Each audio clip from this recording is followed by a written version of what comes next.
Weight loss பண்ண போகிறேன். அப்படியே வெயிட் லாஸ் பண்ணி ஃபிட் ஆகணும்னு முடிவு பண்ணிட்டேன். சரியா? ஸோ அதனால் நாளைக்கு காலையிலேருந்து 5 o'clock வாக்கிங் ஸ்டார்ட் பண்ண போகிறேன். என்னம்மா காலைல 5 மணிக்கு எழுந்துச்சி வாக்கிங் போவேன்னு சொன்னேன், கிச்சன்லேயே சும்மா சுற்றி. பெங்களூர் வெதரு செம குளிர் பின்னுது, மார்கழி மாதம். ஸோ அதனால் இன்னொரு 2 months குளிர் குறைஞ்சதுக்கப்புறம் ஸ்டார்ட் பண்ணலான்னு முடிவு பண்ணியிருக்கேன். ஓகேவா? சரி, ஓகே.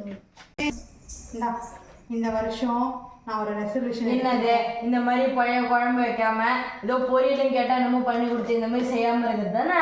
அதெல்லாம் கிடையாது. நான் வெயிட் லாஸ் பண்ண போகிறேன். புரியுதா?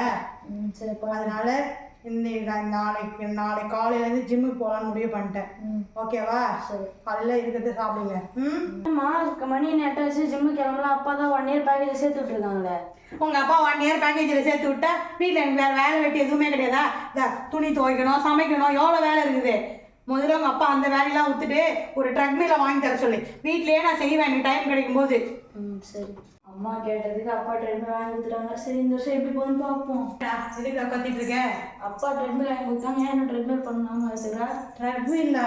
இன்னும்மா ட்ரெட்மில் துணிக்காய போகிற என்னடா தம்பி, வெளியே சரியான மழை வேற, காய போட எதுவுமே இல்லை. ஆனால் இது நல்லா இருக்குது காய போடுறதுக்கு. அதுவும் இல்லாமல் வீட்டில் செம்ம வேலை வேற, டைமே கிடைக்கல எனக்கு. அது நான் என்ன பண்ணுறது சொல்லு? நம்ம வீட்டில் தான் இருக்குது, எப்போ வேணா பண்ணிக்கலாம். இதுக்கு முன்னாடி வாக்கிங் போகிறேன்னே காலைல 5 மணி இருந்துச்சு. அதுக்கப்புறம் ஜிம்முக்கு போகிறேன்னே அப்போ சேர்ந்துட்டாங்க. அதுக்கப்புறம் ட்ரெட்மில் வாங்கணும்னா வாங்கிட்டாரு. ஒரு ரெசல்யூஷன் என்ன சொல்லிட்டா, எந்த ரெசல்யூஷனையும் ஃபாலோ பண்ணக்கூடாது. அதுதான் ஒரு ரெசல்யூஷன். சூப்பராக பண்ணு நீ.